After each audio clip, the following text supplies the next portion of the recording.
please welcome up our beloved Pastor Mike.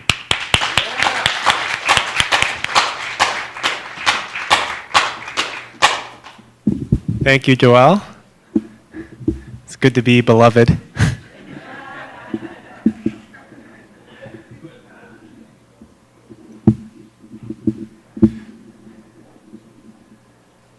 For those of you who don't know me, my name is Pastor Mike, or Mike Hentrick.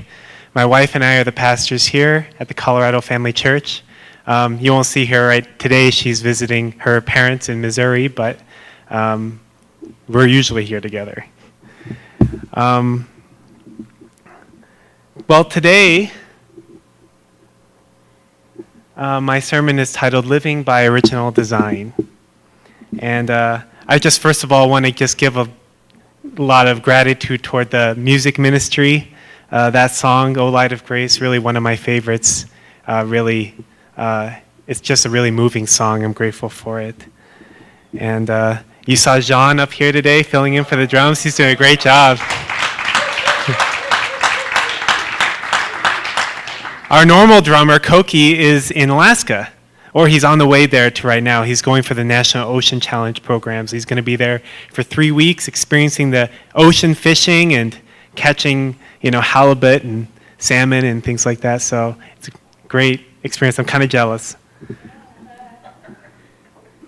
So what inspired me to talk about this, to give this sermon today was for the past year and a half, shortly after we moved here, I started going to a chiropractor. And as actually my wife's inspiration. She really felt like, after having 3 kids and a 4th one on the way, well, not at that time, but anyway, after having 3 kids, she felt like some things were out of alignment in her body, causing kind of some pain and fatigue. So she really felt like, I want to go see a chiropractor. Why don't you come with me and support me?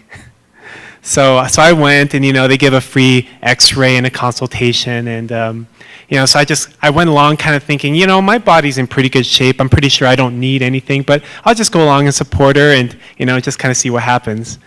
And I went ahead and did the X-rays, and then I was surprised to find that I was actually in a worse situation than she was, even though she was the one having all the kids.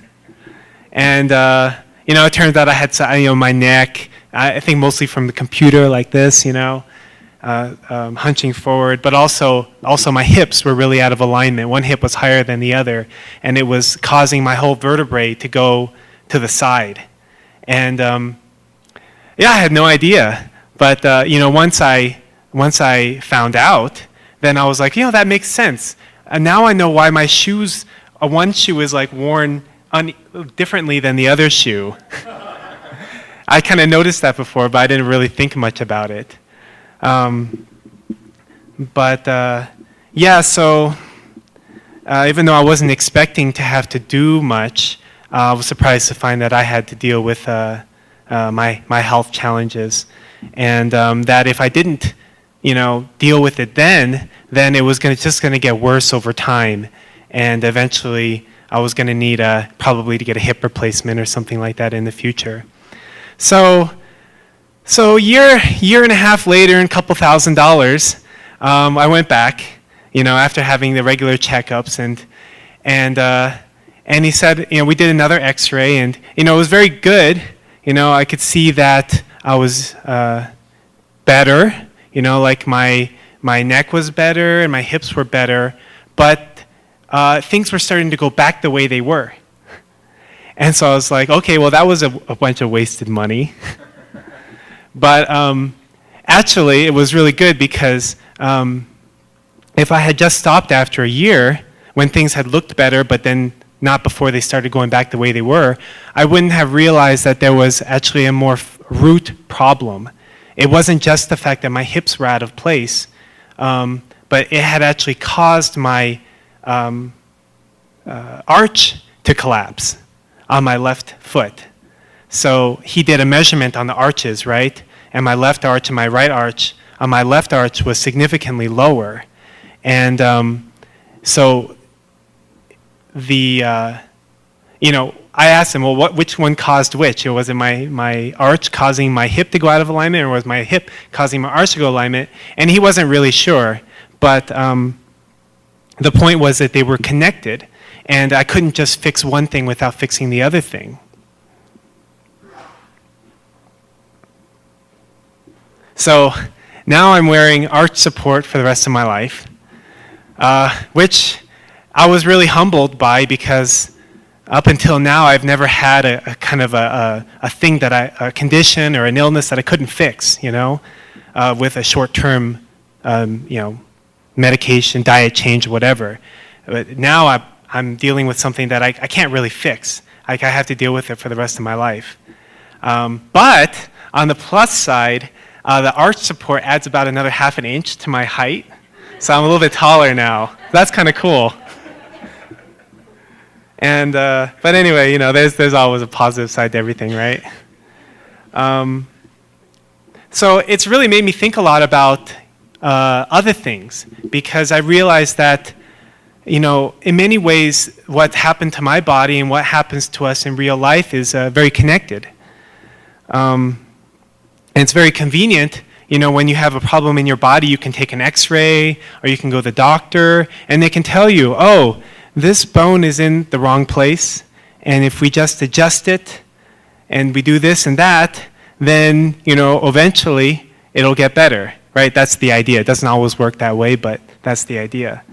But in terms of our spiritual life, or our happiness, or our personal growth, it's not as simple as that. You can't just go to a doctor and they take an x-ray of your spirit or your soul, and they're like, well, your life isn't working because of this and this, or you're not happy. If you could just change this one thing and take some medication, then, in the next couple of years, your life would just be great again, That would be really awesome, but it just doesn't work that way. But it really reminded me that, in our society, in our culture, we're very symptom-oriented, right? If we have pain, we take a painkiller, oftentimes not really thinking about what was causing the pain to begin with. And oftentimes, if I don't feel happy, I look for something to fill that happiness, but not always looking for the root behind why I'm not happy in my life in general. And just like with my hip problem, it eventually caused the problem with my arches, and eventually caused a problem that I could never completely fix by myself. And also, if left unchecked, would have never corrected itself, and would have just led to more and more problems. And I feel like spiritually and artistically and emotionally, we're like that too. We start off with a root issue, and then over time, it begins to affect many different areas of our life. And before long, we start realizing that I'm not happy, or certain things in my life, maybe my relationship with my husband or my wife or my kids, it's just not working, but not always knowing, why, or what can I do to fix it, or what can I do to make sure that it never happens again? Or maybe my relationship with my parents. So this whole experience really reminded me that I need to look at the fundamentals. I need to look at, what is causing. But in terms of our happiness or our soul, it's impossible to know. I mean, see, with science and medicine, we kind of have an idea of how our body works, right? This bone does that, this muscle does that, that nerve does that, the brain does this. We know that if there's a problem in the brain or the heart, then you're going to have lots of other problems, right? But with our spirit, we don't quite know all those kind of things. But we are so fortunate, in my opinion, that we have the teaching from our true parents, Reverend and Mrs. Moon, because for me, I believe that it really illuminates the way that human beings were designed to live. Human beings were designed to thrive, not just for us to exist in a mundane life, but a way that which God originally designed us to be. And I think that that's something that's very missing in a lot of other faiths or a lot of other philosophies. And, we really don't have to look far to find answers. For example, in the Divine Principle, which is our main text, it says, in God's ideal, there cannot be any individual purpose which does not support the whole purpose, nor can there be any whole purpose that does not guarantee the interests of the individual. So even there it's talking about how human beings are not designed to just live for ourselves. And it's also not ideal to completely live for, I want to make sure I choose my words well here, without concern for our own needs and our own desires. And that ideally, in the way that God originally envisioned the world, they were complementary to each other. Whereas when we serve the whole, when we give to our whole, when we take care of our family, when we take care of our community, our church community, our nation, then also we benefit.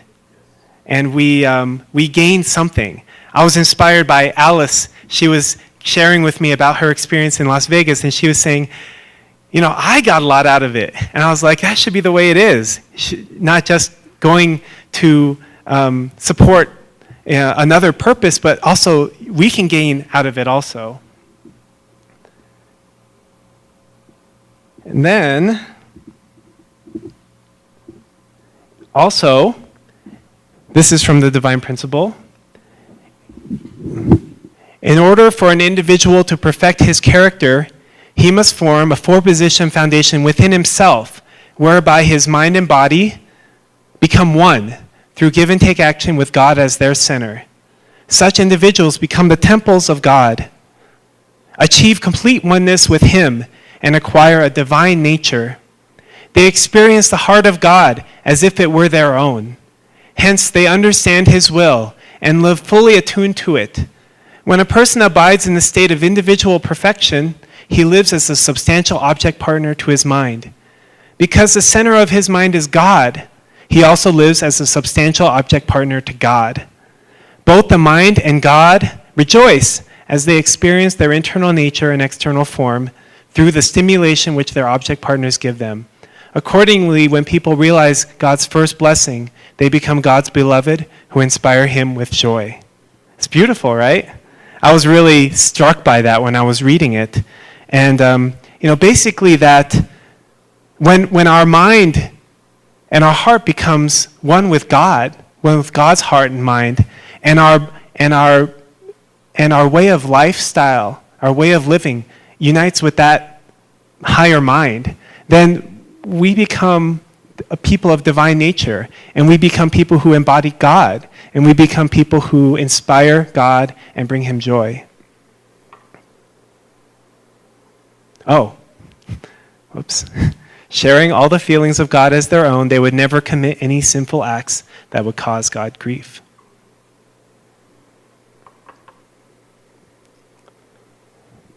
Another way that we see that God created us to live is by looking at nature. We can look at creation and we can see that in nature there is an incredible sense of harmony, right? People who love nature. I know there are many of you who are here. I think that part of the reason that people love nature is because nature is at peace. Nature is in harmony. Even though there's still, even the gazelles eat the grass and the lions eat the gazelles, even though there's still, eating of other animals and, some life sacrifices for other life, but there's no conflict there. There's harmony and peace there. And through that, our founders, Reverend and Mrs. Moon, talk a lot about this importance of living for the sake of others. And it's not about being Christ-like. It's not about living a certain way of life that's good. But more fundamentally than that, it's about living in a way that God originally designed us to live. And if we live the way God designed us to live, then we should have a deeper sense of fulfillment because we're just living our design. And when we live selfishly, even if we have good reasons, or even if we, for whatever reason, then fundamentally it's not just like, oh, I should or I shouldn't, or it's a good thing to do or it's not a good thing to do, but we're not living according to the design that God had for us, that he created us for. Conscience is another big one. This is also from the divine principle. Has anyone realized the joy in which the original mind, which in our teaching is the mind that's close to God, the mind that's higher than the conscience, delights by pursuing evil desires? Whenever such desires are sated, we feel unrest in our conscience and agony in our heart.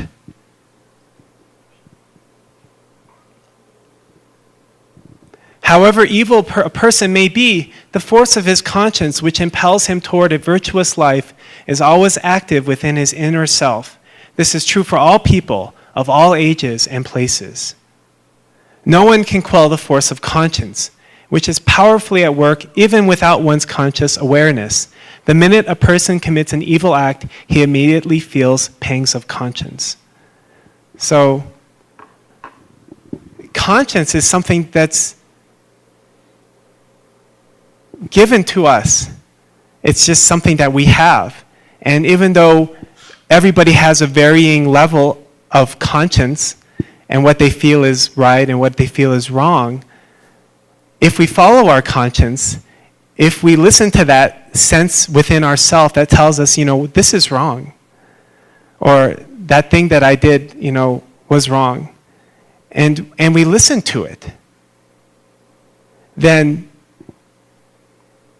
that is also a part of living according to our original design and finding happiness, I believe.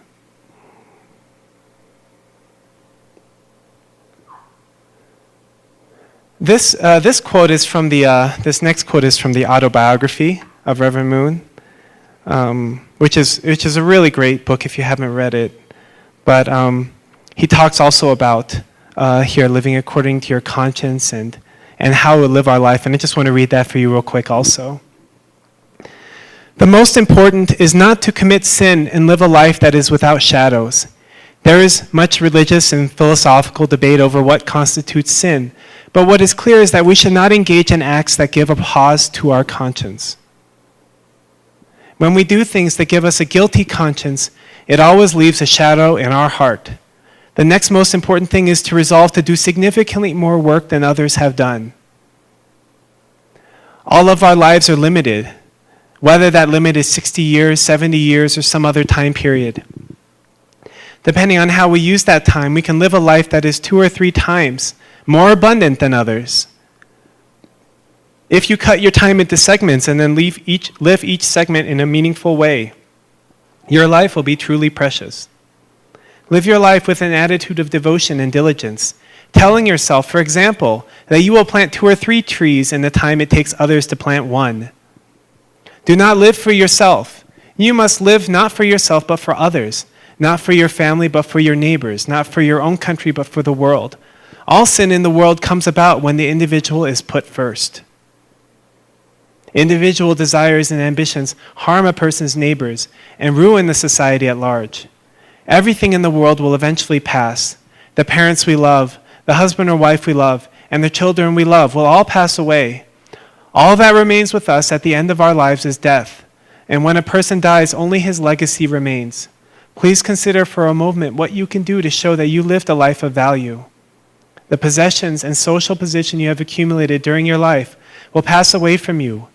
Once you cross the river of death, such things will have no meaning, because we were born in love and lived our lives in love. Love is the only thing that remains with us when we are in our graves. We receive our lives in love, live by sharing love, and return into the midst of love. It is important that we live our lives in a way that we can leave a legacy of love behind us. Let's give him a round of applause.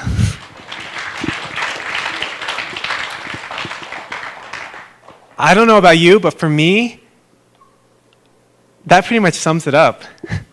That pretty much sums it up in terms of kind of life that I feel like would be meaningful and valuable to live. Work harder than others. Do more than others. Love more than others. And don't do anything that gives pause to our conscience. And live for others. Just imagine a world that we were all trying to live like that. So, going back to the original story, when we look at, so now I'm wearing these heels, these arch supports, right? And so this is kind of, in a sense, as much as I can, this is addressing my root cause. I'm doing exercises to put my hip back into place in the right alignment, and I'm wearing the arch supports, so hopefully that will correct my long-term health woes.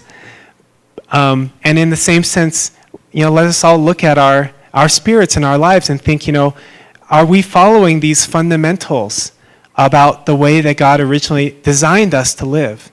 How much am I living for the sake of others versus living based on my own needs and desires? How much am I living according to my conscience?